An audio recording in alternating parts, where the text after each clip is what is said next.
So let's proceed to sample problem number 1. A hole is to be punched out of a plate having an ultimate shearing stress of 300 megapascal. So dun daw sa plate, ito yung plate natin. This is our plate. So meron tayo ditong tube. Tapos ipapunch siya dito sa plate. So para ma-punch yan, nangangailangan tayo dyan ng external force. Let's denote that na yung external force natin is yung P. So yung shearing stress daw sa plate is 300 megapascal. So sa plate, meron tayong shear stress na 300 megapascal.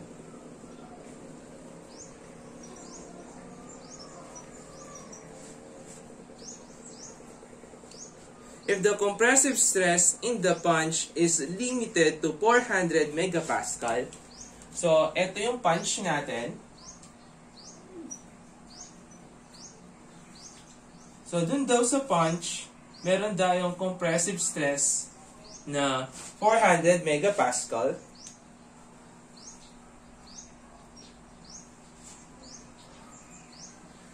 So punch, or ito yung puncher natin. Determine the maximum thickness of plate from which a hole of 100 mm diameter can be punched. So meaning to say, yung diameter ng puncher natin, dun sa condition letter A, meron daw tayong diameter ng puncher na 100 mm. What is the thickness of plate? So, ito yung ano natin dito. This will become yung diameter natin. Tapos, yung thickness naman, ito yung sa plate naman. Next condition naman is, if the plate is 10 mm thick, so, condition letter B. So, kung yung thickness ng plate natin is 10 mm, compute the smallest diameter hole which can be punched. So, hinahanap naman sa condition D is yung diameter ng puncher natin. So, let's solve first yung hinihingi ng letter A natin. So, para mahanap natin yung thickness, so, kailangan mag-base tayo dito sa dalawang given stresses. So, we have a shearing stress and a compressive stress. So kapag sinabi nating shearing stress occurs kapag nagkiskisan yung dalawang material natin. So in this example, yung nagkiskisan is etong plate at saka yung outer surface ng puncher natin. Kasi nagkaroon sila ng contact. So nagkiskisan yung dalawang material natin. So kung ipapunch natin pababa etong puncher natin dito sa plate, so magkakaroon sila ng contact. So merong mag-e-exist na kiskisan between them. At eto naman compressive stress natin sa puncher. So etong 400 megapascal na to, nag-e-exist lang dito sa material natin sa puncher. So para mahanap natin yan, so consider muna natin yung puncher. So, sa puncher, so yung compressive stress natin, so for solution sa letter A natin. So, sa puncher, yung compressive stress ng puncher natin is 400 megapascal. So, that is denoted by stress, normal stress, yung force natin all over yung area na perpendicular. So, in this example, yung compressive stress natin is 400 megapascal is equals to P. Yung P natin is unknown. And meron tayong ditong area. So, yung kinukonsider nating area sa compressive stress is yung area na perpendicular. So, in this example, yung area na perpendicular sa external force P is ito. So, this will now become our area perpendicular. So, that will become pi over 4 d squared. So, yung d natin dito is equals to 100 mm. So, always make sure na yung mga units natin is in megapascal at saka millimeter para yung force natin is in Newton. So, makukuha natin yung value ng force natin. So, P is equal to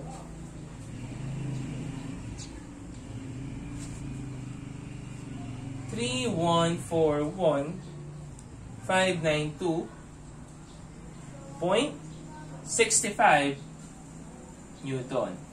So, ito yung external force natin. Yung tinatanong sa letter A is the thickness ng plate natin. So, kapag pinunch natin yan, yung plate natin, magkakaroon tayo ng stress dito in between yung plate natin and at the same time yung puncher. So, yung tinatawag nating kiskisan or contact between the two bodies is what we call yung shearing stress. So, i-consider naman natin yung plate. So, yung plate daw meron siyang shearing stress which is denoted by this symbol. So, that is V all over area na parallel. So, ito yung plate natin. Yung V na tinatawag dito is yung external force. So, kung mapapansin ninyo, ito yung external force natin. Tapos, yung contact between puncher and plate. So, parallel yung external force natin dun sa contact area between the puncher and the plate. So, yung V natin, etong P yun, which is equal to 3141592.65. So, yung pinoproblema lang natin is the value ng area na parallel. So, paano natin hahanapin yon? So, kung ita-top view natin yung plate natin, so, let's say, ito yung top view ng plate natin. Top view ng plate. Ayan. So, ito yung plate natin. Tapos, ito yung puncher natin. So, siyempre, ito, yung diameter niya is equal to 100. Tapos, kung mapapansin ninyo, nandito yung force natin. Nandito yung force natin, which is equal to 3141592.65. So, yung hinahanap nating area dito is ito. Etong area na nakapaligid. So, etong part na to. So, yung area na nakapaligid dun sa puncher at saka dun sa plate natin. So, yung tinutukoy natin dito is eto. Etong area. Etong area na to na nakapaligid na parallel dun sa external force natin. So, kung mapapansin ninyo, eto magsisilbing perimeter yan. So, yung perimeter natin, which is etong nakapaligid dito, tapos imumultiply natin yung thickness ng plate natin, magkakaroon tayo ng area. So, yung perimeter na to is in terms of millimeter, tapos yung thickness natin is in terms of millimeter. Therefore, kapag pinagmultiply natin yung dalawa, magkakaroon tayo ng area. So, paano natin? So, eto. So, imagine niyo na lang, no? Etong nakapaligid dito, so yung circumference ng puncher, i-multiply mo dun sa thickness ng plate natin, eto yung area na parallel dun sa external force P natin. So, solve na natin. So, we have a value of shearing stress which is equal to 300 megapascal. The value of our V is 3141592.65 0.65 newtons all over. So, yung circumference nung puncture natin, that is pi over 4 d squared, which is equal to 100. Circumference pala. So, that is pi d. Pi d, which is equal to 100, yung d natin, multiplied by the thickness. So, cross-multiply lang natin, we will have the value of thickness, which is equal to 33.33 millimeter. So, this will now become our answer. So, next, let's solve naman yung sa letter B naman. So, if the plate is 10 mm thick, compute the smallest diameter hole which can be punched. So, meron tayong given na thickness dito.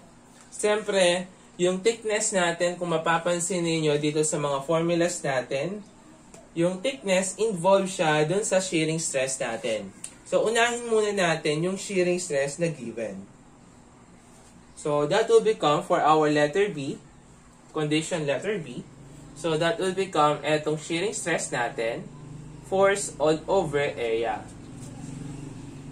So, iba yung condition ng letter A natin ha, tsaka letter B. So, in this example, i-disregard natin yung mga nakuha nating values dito sa letter A. So, yung shearing stress natin is equal to 300 megapascal. The value of our V, so sabihin natin that is V on. Tapos, yung area natin, yun yung circumference nung puncture natin multiplied by the thickness. So, yung D natin, unknown yan. Yung thickness natin, that is equal to 10. So, let's solve V in terms of T. So, cross-multiply lang natin yan. We will have 3,000 pi D. So, let that be our equation number 1. So, sabihin natin that this is our equation 1.